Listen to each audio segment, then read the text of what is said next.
Hello and welcome to another episode of Laptop Retrospective, and today I have another microphone from Maono. If you are a frequent visitor to the channel, you will know when it comes to desktop microphones that Maono is actually a company that I have come to rely upon. This is their latest offering. It was just released, and this is their Cardioid dynamic USB XLR combo microphone. And you can find it online by looking up AU-HD300T.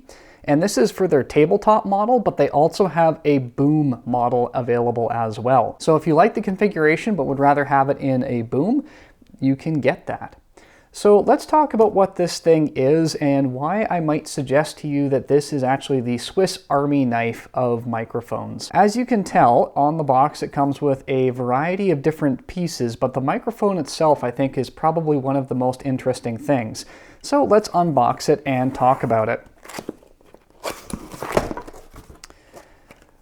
We do have a pretty decent manual here. We'll talk more about that probably in a little bit. The first thing that we have is an XLR cable because this microphone is an XLR microphone. But if you look on the bottom, it is also a USB Type-C microphone, as well as having a 3.5mm pass-through if you're using the USB Type-C end.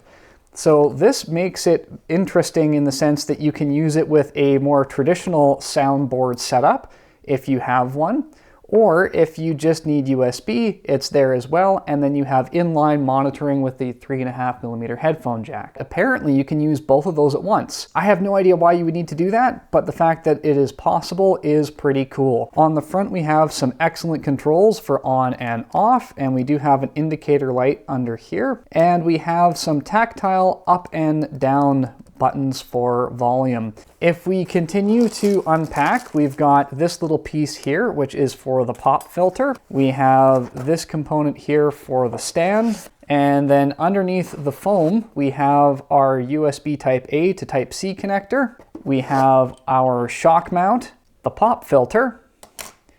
And then lastly, we have the stand.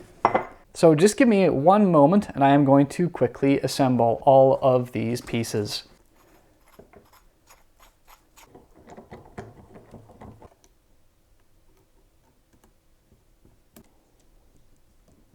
All right, so here are all the pieces configured in the kit without the microphone in place. So we can move the pop filter out of the way. We can take the microphone and we're just feeding it through essentially this cage right here. And I'm just going to have it so the buttons are still accessible on the side, but it gives me some good coverage with the pop filter as well.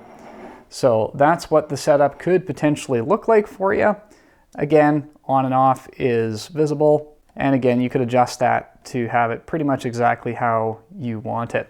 But what's really important, of course, is not just how to set this thing up, but how does it sound. So let's go ahead and configure a few test cases and consider them.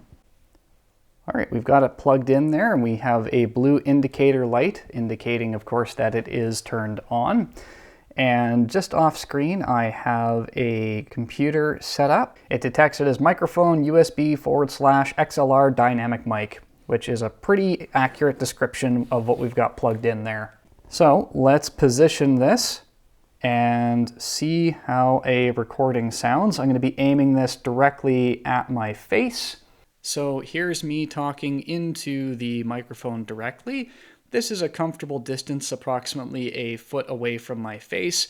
I am making sure that my mouth is pointed directly at it, hopefully for the best possible sound. These buttons are actually for the monitor, not actually the microphone itself. So if you have headphones plugged into the back, you're able to modify how well you can hear yourself. So if I go ahead and take the monitor out of my camera, for example, and plug it into the back, I can hear myself pretty much in live time.